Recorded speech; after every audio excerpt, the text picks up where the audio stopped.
Special Reads. I'm, of course, your host, Ryan Reed, career webmaster of Comics Havoc. Please check us out and like us on Facebook. We're always looking for new members, as well as the Green Badge of Courage, which we're working hard to keep going right now with Simon Baz and Badge from Green Lantern. Well, I've decided to do a special feature today, actually, thanks to a couple of friends and everything, talking about Spider-Girl's world. Now, you're probably wondering, what's Spider-Girl world? Well, about almost 15 years ago, actually it would have been 15 years this week, I added a section to my old Spider-Man page, which quickly grew up and took over the whole section, and I created Spider-Girl's world, which was a huge Spider-Girl's webpage. It was all about Spider-Girl and all the MC2 universe stuff. And in fact, I'm of course holding my signed copies of issue 1 and 2 by Tom DeFalco and Pat Uliff. And of course, right here in my Bromwell, it's my temporary comic library.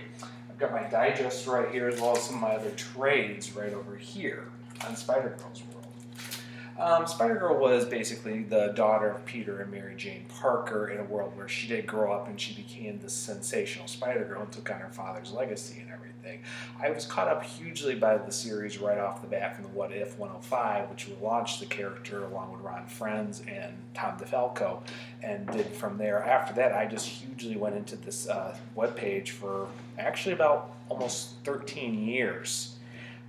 Doing the website and everything, and it was huge, and I was part of the huge Spider-Girl, Save Spider-Girl campaign, which launched many times. The book was, of course, saved several times from cancellation, and actually was featured hugely in the letters column over in Amazing Spider-Girl 23, which was actually put a lot of promotion on the website, and it ended up being featured in the now deficient Wizard magazine and a couple other places. And I got a couple other places on the Spider-Man message boards, right here at the Spider-Man crawl space, and a couple other places. I really enjoyed the website. Back in 2010, I suffered a job loss, and the series was kind of coming to a conclusion then, leading to the couple of mini-series wrapping up that, and they were trying to push, Anya Cortez as Spider-Girl in the 616 universe. And I wanted to keep the site going. I upgraded, I did fantastic things. I kept trying to promote it just to keep the site going, even though, the series was no longer around, and Spider-Girl kind of faded into a couple appearances in Avengers and a couple other series. But after a while, I was getting kind of told, why am I keeping this going when nobody's really reading the book? The series isn't around anymore, and I really enjoyed the site, and unfortunately, I decided to close it down in very early 2011, and that was unfortunately it. I mean, I did try podcasts and a couple other things, as well as doing a vidcast review, as you can see in my previous reads, but unfortunately, it did fall apart, and if it wouldn't have fallen apart, the site would have celebrated 15 years this week, actually. Unfortunately, it would have actually, if I'm correct, if I read my date right, it would have been about July 6th, actually, is when I officially converted it over to Spider-Girl when I first put it back in 1998. But things happen, unfortunately, when you don't get a lot of support from a lot of people, both in and out of your fan club, and you don't have the money anymore, and a few other sites, and you just kind of have this disheartened feeling. Unfortunately, you just can't keep it going. But if I could, in a second, I would relaunch the site again. I actually had expanded the site before it closed down to actually include Anya as Spider-Girl, as well as Kitty Pryde from the Ultimate Universe. I actually had separate pages and actually started going through the different various multiverse versions of Spider-Girl, including one that appeared in Brian Michael Bendis' Avengers during the Heroic Age.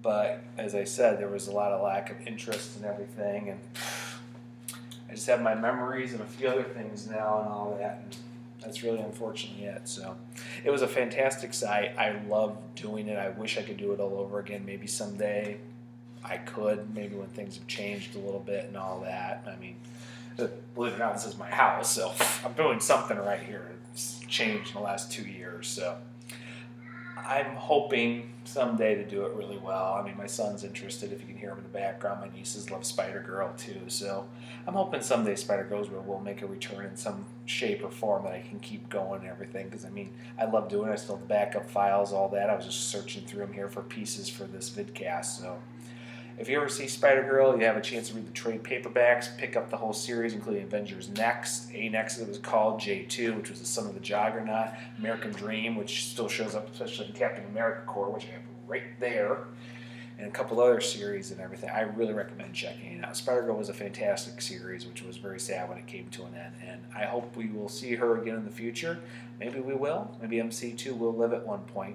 I mean, Little Treasure I found was actually the original promotion back in 1998 from Bob Harris. He gave me one of his original promotion folders. I have it nicely set up and folded. It has the original covers for the whole MC2 line. It had a huge panel at Wizard World Chicago that year, too. So Spider-Girl was a huge push for several years and was saved by the fans. So I think Mayday Parker might just swing by again someday, and I'll see you later.